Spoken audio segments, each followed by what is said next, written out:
Good morning friends, welcome once again in लता's blog. फिर मुझको अभी उसी जगह पे देख रहे हैं जहाँ मैं इस टाइम होती हूँ,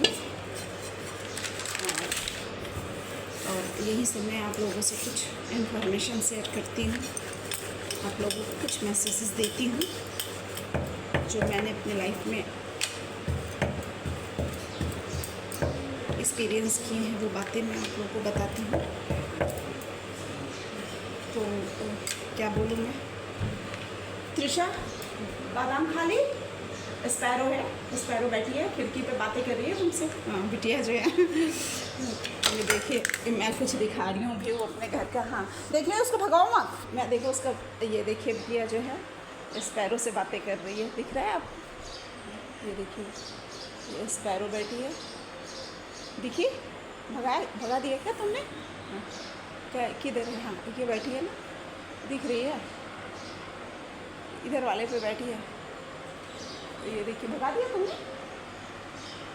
हाँ, ये देखिए स्पैरो बैठी है, मैं दिखा रही हूँ। बिटिया मेरी स्पैरो से बातें कर रही है। ये देखिए, ये है सुबह का मेरे घर का हाल। तो ये है, और मैं इस तरीके से ब्लॉग बच्चों के बीच ये टाइम होता है तो मैं बनाती हूँ। और फिर काफ़ी इसके बाद वाले टाइम में तो रिस्पॉन्सिबिलिटी मेरी काफ़ी और भी कुछ वर्क प्रेशर रहता है। प्रेशर नहीं रहता, मैं वर्क को प्रेशर नहीं मानती, वर्क को मैं एंजॉय करती हूँ,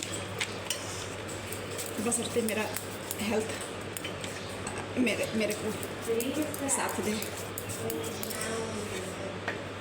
तो स्टेमिना हो मेरे में, तब मैं वर्क को प्रेशर नहीं मानती, वर्क को मैं एंजॉय करती हूँ। ये रोज़ का काम है, मैं कितना प्रेशर मानूँगी। रोज़ तो लाइफ इतने टाइम तक यही करते निकला है, क्योंकि मैं फुल्ली हाउस वाइफ हूँ और कुछ रिस्पॉन्सिबिलिटी मेरे लाइफ कुछ ऐसे रहे हैं कि मैं काफ़ी ऊँची डिग्री लेके भी, मैं हायर क्वालिफिकेशन लेके भी मैं घर में बैठी हूँ। तो कुछ बच्चों का प्रॉब्लम है, बच्चों का हेल्थ इशू था, हस्बैंड का हेल्थ इशू था, जिसकी वजह से मैं आगे कैरियर को मैं मुकाम तक नहीं ले गई। मतलब कि मैं कैरियर को, मैं जॉब नहीं कर पाई किसी फील्ड में कुछ। मैं अभी किसी को मतलब कैरियर जो है वो वहीं रह गया। चलो, ये भी करना था, ये भी एक एक्सपीरियंस है लाइफ का। जहाँ पे रिक्वायरमेंट आपका जिस तरीके का हो, आप उसी तरह से अवेलेबल रहें। तो हाउसवाइफ होना भी एक रिक्वायरमेंट है। आपसे ज़्यादा बच्चे के लिए हम कमाते हैं, पर बच्चे अगर हेल्दी नहीं हो तो फिर क्या बात है। तो मैं आज काफ़ी इधर उधर की बातें मेरी हो जाती है ब्लॉग में, लेकिन मैं अब पॉइंट पे आती हूँ। फ्रेंड, मैं आज बोलूँगी ऑटिज़्म के बारे में। आप लोगों में से काफ़ी कुछ लोग आप फैमिलियर होंगे इस टर्म से, और काफ़ी बहुत सारे लोग जो हैं मेरी जो हाउसवाइफ हैं, जिनको इस कंडीशन से या ऐसे बच्चों से आपने, ऐसे इंसान से आपने देखा नहीं है, आपका वास्ता नहीं पड़ा, आपने कभी देखा नहीं, तो फिर इस टर्म से भी आपको ये टर्म भी पता नहीं होगा। पहले तो क्या है कि सीधे या तो 100% नॉर्मल लोग मानते हैं, नहीं तो फिर सीधे मेंटली रिटार्डेड मानते हैं। पर ये बिल्कुल अलग कंडीशन है। ये तो बीमारी भी नहीं है, और एक मेंटल स्टेट है, एक डिसऑर्डर है, जो कि अभी इस पर जितना भी रिसर्च हुआ, मैं इतने दिनों में अनुभव मतलब एक्सपीरियंस मेरा हुआ है, और काफ़ी मैं इस चीज़ को सर्वे की हूँ। काफ़ी मेरे अपने फैमिली में भी हैं, मेरे भी काफ़ी इन सब चीज़ों से मैं काफ़ी ये हुई हूँ। काफ़ी मेरे को अगर इस चीज़ के बारे में मैंने काफ़ी देखे है, और काफ़ी मैं स्टडी भी की हूँ उस चीज़ में, अपना पर्सनल ऑब्ज़र्व की हूँ।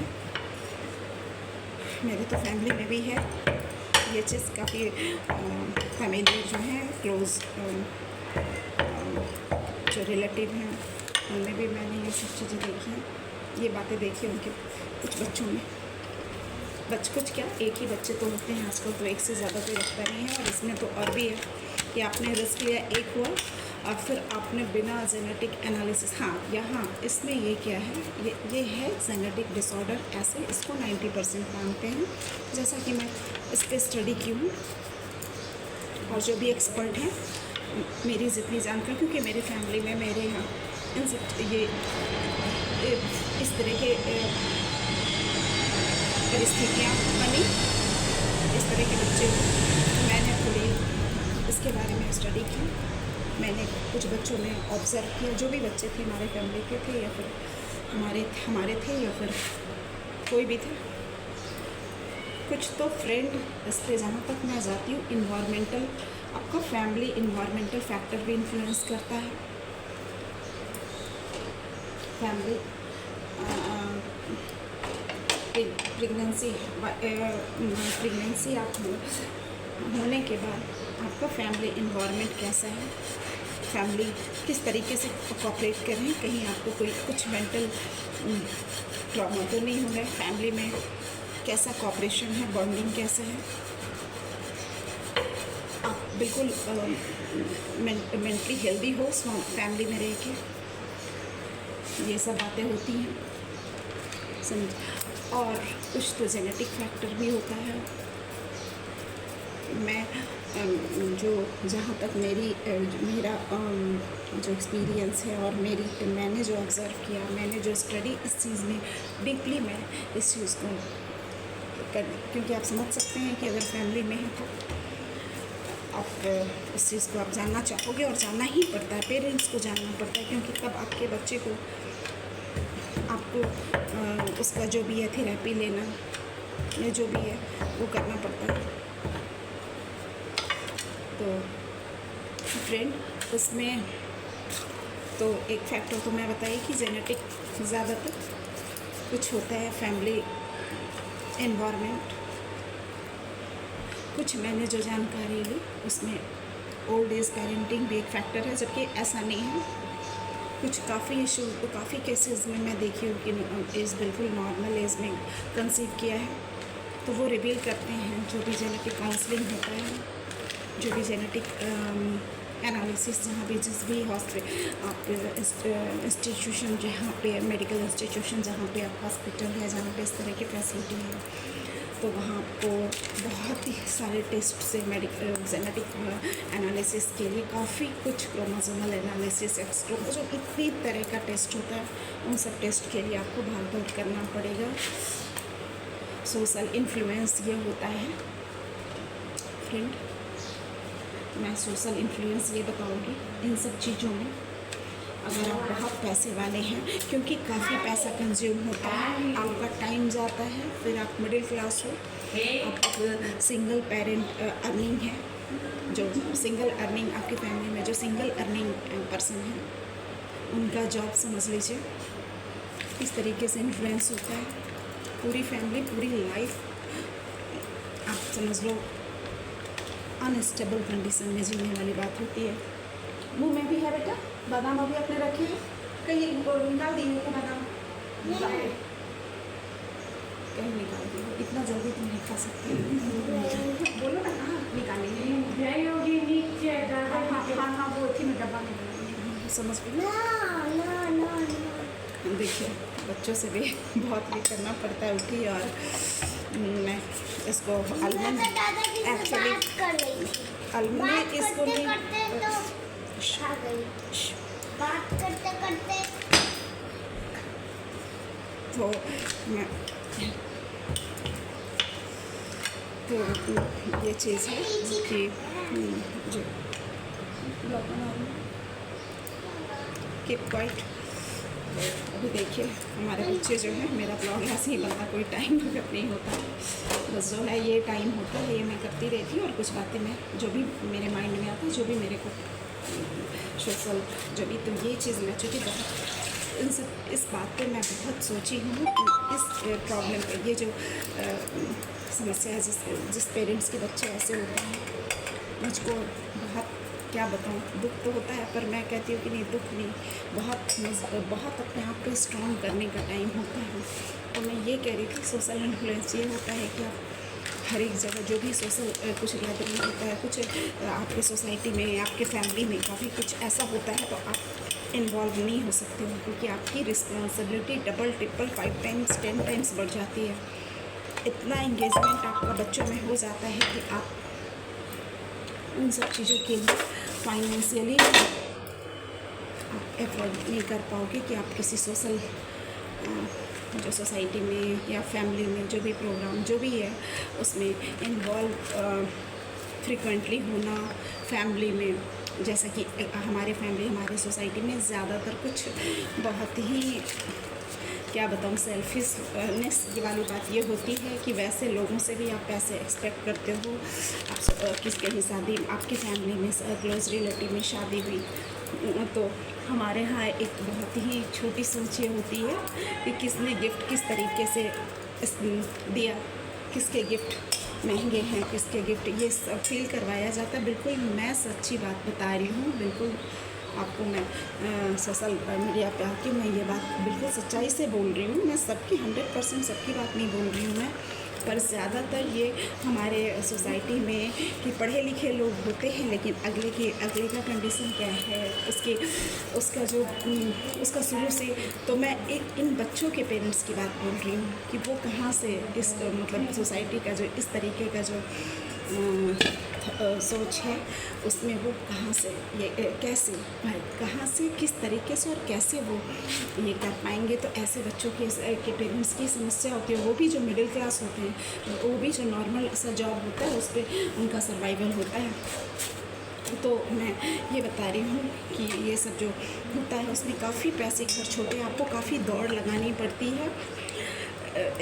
रीज़न तो जो काउज़ जो मैं इतने भाग दौड़ करने के बाद जो मैं काउज़ और इतने सारे डॉक्टर्स के साथ जो काउंसलिंग होता है, इतना रिपोर्ट्स, इतने जो जेनेटिक, तो एक हेरिडिटरी काफ़ी डॉक्टर्स आपको काफ़ी कितने जनरेशन बैक तक के आपको क्वेश्चनिंग होगा, पर इसका फिर इतना मैं क्या बताऊँ, इतनी ये होती है इसमें हरास करने वाला ये सिचुएशन होता है कि भगवान से मैं ये प्रार्थना करती हूँ कि भगवान किसी फैमिली में इस तरीके के बच्चे लाए, आपको अपना लाइफ फिर नहीं रह जाता।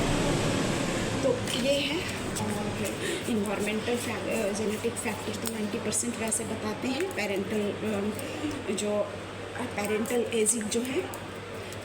एजिंग जो है वो भी फैक्टर होता है, और फैमिली इन्वायरमेंट भी होता है, जो कि बहुत बार मैं देखी हूँ कि जेनेटिक भी नॉर्मल आया। जेनेटिक एनालिसिस, हालांकि ये जो हल्का फुल्का होता है इसमें एक मैं ये इस स्टडी 100% अभी इसका कोई कंक्लूजन नहीं निकला है रिसर्च का। रिज़ल्ट कुछ वैसा एकदम 100% जॉब बताया जाए, और वर्ल्ड में इसका ये जो होता है इसका अब जो भी प्रेगनेंसी टाइम में जो इसके लिए जो भी टेस्ट प्रिस्क्राइब है उसमें कुछ वैसा क्लियर आ नहीं पाता है, जब तक कि आपका एक्सटर्नल बहुत ज़्यादा डिफेक्ट जो एक्सटर्नल डिफेक्ट है, या फिर कुछ बहुत सारा टेस्ट होता है, निकल ट्रांसलूसेंसी है, ट्रिपल मार्कर, क्वाड्रप्ल मार्कर, आजकल तो कलर डॉपलर जो ये है प्रेगनेंसी के लिए टेस्ट है। पर इसका जहाँ तक मेरे को मैं बहुत अच्छे से ये हूँ, जेनेटिक में भी कोई ख़ास बात कुछ नहीं आ पाता, कहते हैं जेनेटिक। और फिर वही बात है कि इन्वायरमेंटल फैक्टर भी बहुत ही सेंसिटिव मैटर होता है प्रेगनेंसी। आपके पास आप खाना एक टाइम आपको मिले, शायद आप एक टाइम स्किप कर जाओ, इसका असर बच्चे पे ना पड़े, पर आप मेंटल जो है मेंटल फिटनेस, मेंटल हेल्थ आपका बिल्कुल चाहिए। मेंटली आप फिट रहना चाहिए, आप हैप्पी रहो। प्रेगनेंसी के टाइम में किसी तरह का कोई मेंटल स्ट्रेस ज़रा सा भी नहीं लेना है। तो ये सब है, आपको इन्फ्लुएंस कर सकता है। आजकल काफ़ी कुछ मोबाइल का रेडिएशन है, मोबाइल एक सेकेंड मोबाइल आपके साथ है, तो आप ये नहीं है जेनेटिक DNA का जो क्या ये होता है, जेनेटिक क्या ये और किस तरह जो सराउंडिंग है वो आपको किस तरीके से इन्फ्लुएंस कर रहा है खाने में। आजकल आप देख रहे हैं कि फूड ऑप्शन कितना आ गया है, स्पाइस वगैरह, आर्टिफिशियल टेस्ट इन्हांसर, काफ़ी कुछ किस तरीके से। अगर आप प्रेगनेंसी के समय बाहर के जो ड्रिंक्स होते हैं, पैकेट फूड जो है, इन सब का तो आप कह नहीं सकते हो कि आप बच्चों को किस तरीके से इन्फ्लुएंस करता है। और मैं ये बताऊँ, इसमें बहुत अर्ली इंटरवेंशन आपको चाहिए। जितना अर्ली इंटर उतना इसका थोड़ा आप इसको मैनेज कर सकते हैं। और सिवेरिटी जो है डिफरेंट जो होता है ऑटिज़म का भी, स्पेक्ट्रम का भी बिल्कुल अलग अलग स्टेज है और अलग अलग यह सब में अलग अलग टाइप आता है। एक तरह का सब नहीं होता है, सबका अलग अलग उसी हिसाब से उसका थेरेपी। तो लेकिन अर्ली इंटरवेंशन ये इसको एक हद तक मैनेज करने में आप कितना मैनेज हो पाएगा, इसमें आपका अर्ली इंटरवेंशन होना चाहिए। बिल्कुल अर्ली इंटरवेंशन। पेरेंट बिल्कुल बच्चों की तरफ डिफेक्टिव हो, सब कुछ छोड़ना तो नहीं है। आप एंजॉय करो, सोशल गैदरिंग एंजॉय करो, सब कुछ अपने तरीके से आप अपने आप को भी फिट करो, लेकिन जो भी डॉक्टर और जो थेरेपी में जो भी प्रिस्क्राइब है उसको मिस नहीं करना है। जो भी डॉक्टर जो स्पेशलिस्ट हैं इसके, जो स्कूल साइकेट्रिस्ट, आपका पूरा टीम वर्क होता है। एक्सरसाइज, उसका ऑक्यूपेशनल थेरेपी, जो भी होता है साइकोलॉजिकल असेसमेंट, और जो भी इसके लिए जो थेरेपी प्रिस्क्राइब है साइकोलॉजिकली उसके लर्निंग को स्टॉप करने के लिए, जिस फील्ड में भी इसका जो रिपोर्ट आता है और रिपोर्ट में जिस फील्ड में भी ये इसका दिखलाता है उसको डॉक्टर जो है, जो भी इसके जो हैं साइकेट्रिस्ट, जो स्कूल साइकेट्रिस्ट बोलते हैं प्लस है, वो आपको उस अकॉर्डिंगली वो प्रिस्क्राइब आपको ट्रेन करेंगे, आपका काउंसलिंग करेंगे। पेरेंट्स को आपको वो सिंसियरली करवाना है, बिल्कुल टाइम पे। आपको बाकी प्रायोरिटी आप साइड कर दो, बाकी कौन क्या आपसे एक्सपेक्ट कर रहा है फैमिली में, या फिर है फैमिली में होता है आपका कोई प्रॉब्लम नहीं समझेगा, कोई नहीं समझेगा। ऐसे बच्चों, जहाँ ऐसे बच्चे होते हैं वो भी मिडिल क्लास फैमिली में काफ़ी एकदम ये होता है कि अपनी फैमिली में भी आपको लोग समझेंगे नहीं, आपको नॉर्मल तरीके से आप जो जैसे एक्सपेक्टेशन होता है उस तरीके से आप उनसे एक्सपेक्ट करेंगे। तो इन सब चीज़ों के लिए भी आपको मेंटली प्रिपेयर्ड है और प्रायोरिटाइज़ करना होगा कि अभी आपको बच्चे की प्रायोरिटी है, उसको हमें लाइफ में इसको एक हद तक स्टेबल करना है, सोसाइटी में स्टेबल करना है। तो पहले के बाद हम मुझे पता 100%। तो ये मैं कह रही हूँ, तो ये बात है। बिटिया के पीछे कुछ बातें कर रही है मुझसे, तो ये बात मैं कह रही हूँ। और अर्ली इंटरवेंशन बहुत ज़रूरी है अगर आपके फैमिली में भी ऐसे कोई बच्चे हैं तो। और दूसरी बात कि आप अपने सराउंडिंग में बहुत सारी चीज़ों से आपको बचना होगा। बहुत सारी, मैं डरा ही नहीं रही हूँ, मैं अवेयर कर रही हूँ। मोबाइल से अगर प्रेगनेंसी है तो मोबाइल से थोड़ा दूरी बना ले, बाहर की चीज़ें जो भी पैकेट फूड है, फिर हमेशा खुश रहने की कोशिश करें। और जितने भी टेस्ट आजकल तो नॉर्मली भी डॉक्टर इन सब चीज़ों से बचने के लिए काफ़ी कुछ प्लान्ड आपको अभी जो 10-15 साल में जो आता है तो एक प्लानिंग के तहत कंसीड करने बोलते हैं, ताकि फोलिक एसिड वगैरह कभी फोलिक एसिड का जो डिफिशियंसी है, आपको सप्लीमेंट डिफिशियंसी है वो भी ट्रिगर करता है। तो इन सब चीज़ों के लिए आप प्लान्ड प्रेगनेंसी करें, प्रेगनेंसी की प्लानिंग पहले से करें, ताकि डॉक्टर जो भी, और बहुत अच्छे बड़े डॉक्टर जो कि एक्सपीरियंस्ड हैं, और जो भी है आजकल तो वैसे भी सारे डॉक्टर, आजकल इतना ये सब ज़्यादा प्रिवेल हो रहा है कि हाँ, ये केसेस इतने सारे आ रहे हैं इसके कि डॉक्टर वैसे भी प्रेगनेंसी के दौरान भी एक सर्टेन जो टाइम होता है, स्पेसिफिक टाइम पे वो जो टेस्ट परफॉर्म करना होता है वो आपको, मेरे को बहुत पसीना गर्मी भी है चूल्हे के पास में, तो परफॉर्म करते हैं। और आपको ये करवाना होगा और हेल्दी प्रेगनेंट, क्योंकि एक ही बच्चे आजकल रखते हैं, अगर वो भी सही नहीं हो फ्रेंड तो फिर बहुत मुश्किल हो जाता है लाइफ में। और फिर संभालना ऐसे बच्चों को, ऐसे बच्चों के लिए जो चलता है थेरेपी, बहुत लॉन्ग टर्म चलता है, बहुत टाइम टेकिंग होता है। मैं कहूँगी पहले ही आप ये नौबत ना आए, आप पहले ही सब कुछ प्लान करके करें, सारे एक्सपेक्टेशंस, जेनेटिक एनालिसिस जो भी होता है, जितने भी टेस्ट होते हैं, जितना भी आपका बॉडी सप्लीमेंट है, आपका बॉडी 100% हेल्दी रहना चाहिए, आपका फैमिली एनवायरनमेंट बिल्कुल पॉजिटिव होना चाहिए। तो इन सब बातों को आपको ध्यान में रखना है और एक आपको आगे हेल्दी लाइफ जीना है तो ये सब करना पड़ेगा, और बच्चों के लिए भी करना पड़ेगा क्योंकि बच्चों के भी फ्यूचर का सवाल होता है। ओके फ्रेंड, अभी मैं ब्लॉग को ही एंड करती हूँ, मिलती हूँ अगले ब्लॉग पे, बाय।